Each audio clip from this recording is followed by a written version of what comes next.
اگلے باب کی طرف آتے ہیں، باب مطل الغنی ظلم، مالدار کا قرض کی ادائیگی میں تاخیر کرنا ظلم ہے۔ اس سے پہلے کہ میں حدیث ذکر کروں، ذرا ہمارے وہ بھائی بہن ذرا توجہ فرمائیں۔ مالدار سے مراد جو قرض کی ادائیگی پر قدرت رکھتا ہو اور اس کو ادا کرنے کے بعد کوئی پریشانی نہیں ہے، تو یاد رکھیں کہ پھر ہمیں دیر کرنا یہ ظلم ہوتا ہے، خاص طور پہ جب ایک شخص کا مطالبہ ہو۔ دو چیزیں لے لیں، دو صورتیں لے لیں، ایک یہ کہ آپ ادا کر سکتے ہیں لیکن مطالبہ نہیں ہے، ایک یہ ہے کہ ادا کر سکتے ہیں اور سامنے والا کہہ بھی رہا ہے یار مجھے پیسے دے دو، مجھے ضرورت ہے، میرا قرضہ لوٹا دو۔ یہ جو دوسری صورتحال ہے کہ آپ دے سکتے ہیں اور بیچارے کا مطالبہ اور پھر نہیں دیتے، یہ تو بہت ہی بڑا ظلم ہے۔ کیوں نہیں دے رہے آپ؟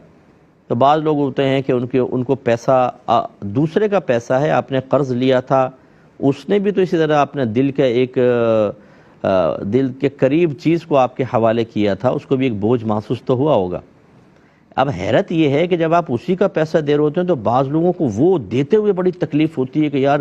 اگر 10 لاکھ روپے ہیں اور ایک ہزار کے نوٹوں کی گڈی 10 گڈیاں پڑی ہوئی اتنی ساری، یہ میں اٹھا کے دے دوں اس کو؟ ارے بھائی اسی کا مال ہے، جب لیا تھا تب اس کا دل نہیں کھنچا ہوگا ایسے بیچارے کہ یار میں دے رہا ہوں، اس نے تو آپ کو دے دیا۔ پیمنٹ ڈیلے کرنا، بیچارے 10 فون کر رہے ہیں، چکر لگا رہے ہیں، ان کے آدمی آ رہے ہیں، بیٹھ رہے ہیں، ان کو آدھا پونا گھنٹہ بٹھا کے رخصت کر دینا۔ اسی طرح خود عمرے کرنے جا رہے ہیں،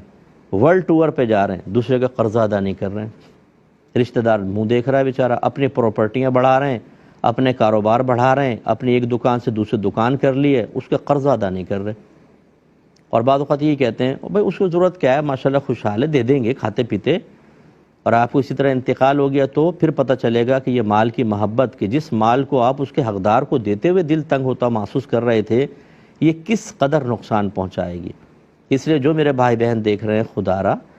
اگر اللہ نے آپ کو قدرت دی ہے، ایک لمحہ دیر نہ کریں۔ ہونا تو یہ چاہیے کہ اگر آپ کے پاس قرضہ ہے اور آپ کے پاس زیور ہے، زیور بیچ کے قرضہ ادا کریں، اضافی پلاٹ رکھا ہوا ہے بیچیں، اس کو قرضہ ادا کریں، اپنے اوپر سے وبال اتاریں بھائی، فوراً سے پیشتر، اس سے پہلے کہ دروازے زندگی پر ملک الموت علیہ السلام دستک دے دیں۔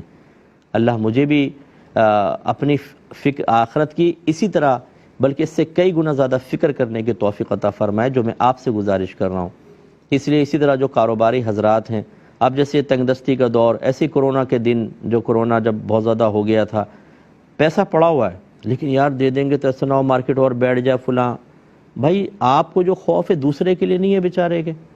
اس کا آپ نے مال لے کے رکھا ہوا ہے، پیمنٹ نہیں کر رہے، حالانکہ آپ پیمنٹ کرنے پہ قدرت رکھتے ہیں، اور ابھی بھی ایسی حالات ہیں جو ہمارے ملک پاکستان کے خاص طور پر، تو جی حالات خراب ہیں، بھائی آپ ہی کے لیے خراب ہیں، دوسرے کے لیے نہیں ہے۔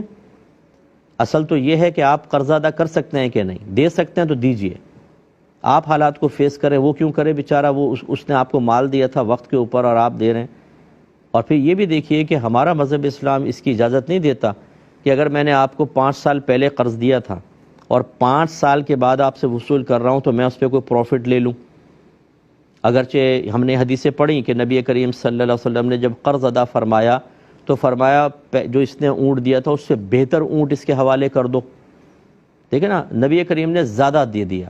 تو اگر فرض کر لیں کہ آپ نے مجھے 5 لاکھ روپے قرضہ دیا تھا 10 سال پہلے، آج اس 5 لاکھ کی ویلیو زیادہ ہو گئی، تو میں اپنی خوشی سے آپ کو کچھ زیادہ دے دوں، بہت اچھی بات ہے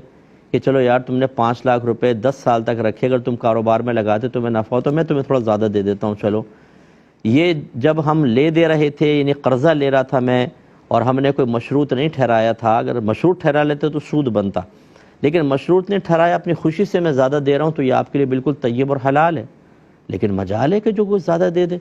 یہ نہیں سوچتے کہ آپ نے قرضہ لیا تھا 2007 میں، اب چل رہا ہے 2022، اگر یہ قرضہ یہ پیسہ اس کے پاس ہوتا کتنا وہ انویسٹ کر کے اپنا کما لیتا، اور اب اس کی ویلیو کتنی بن چکی ہے۔ آپ تو وہی قرضہ دیں گے، 5 لاکھ تھا تو 5 لاکھ ہی دیں گے، اور اس وقت کا 5 لاکھ آج کا 5 لاکھ تو 1 لاکھ کے برابر ہو گیا۔ اتنا اس نے آپ کے لیے نقصان برداشت کیا، اتنا عرصہ صبر کرتا رہا۔ بعض اوقات تو گھر والے تانے دے رہے ہوتے ہیں، اور دو قرضہ، گھر میں پریشانی ہے، وہاں پیسہ پھنسا ہوا ہے، وہ بیچارے، اور ذرہ برابر مروت نہیں ہوتی ہے اس قسم کے لوگوں کی کہ قرضہ ادا کرتے ہوئے الٹی 2 باتیں سنا دیتے، تمہیں لو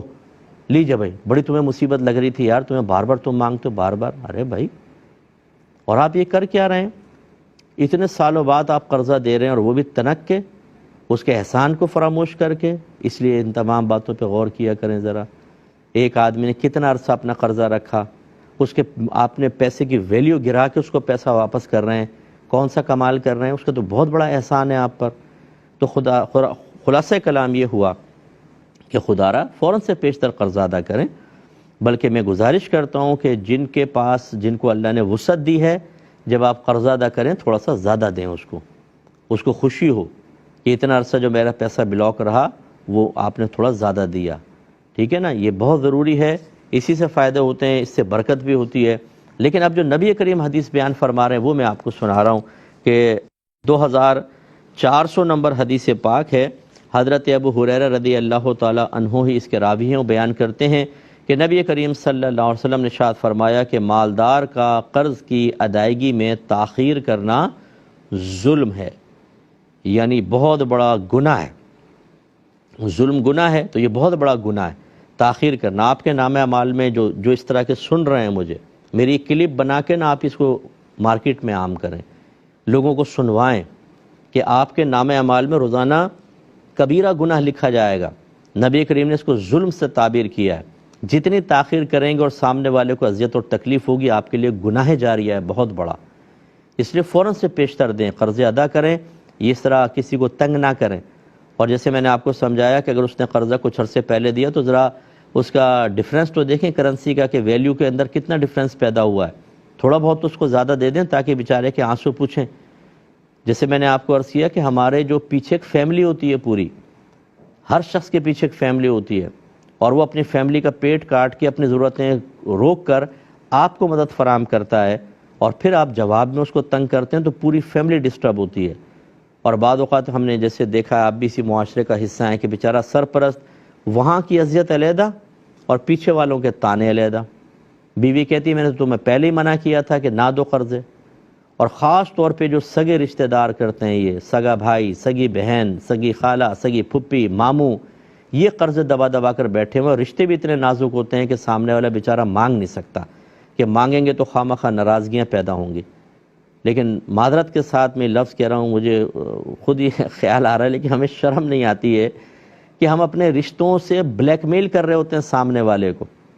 اگر اللہ نے آپ کو کوئی رشتہ ایسا دے دیا ہے کہ سامنے والا اس مروت میں خاموش ہے، تو اس کا مطلب ہے اس کو رشتے کو ڈھال بنا کے اس کو کچلتے چلے جاؤ،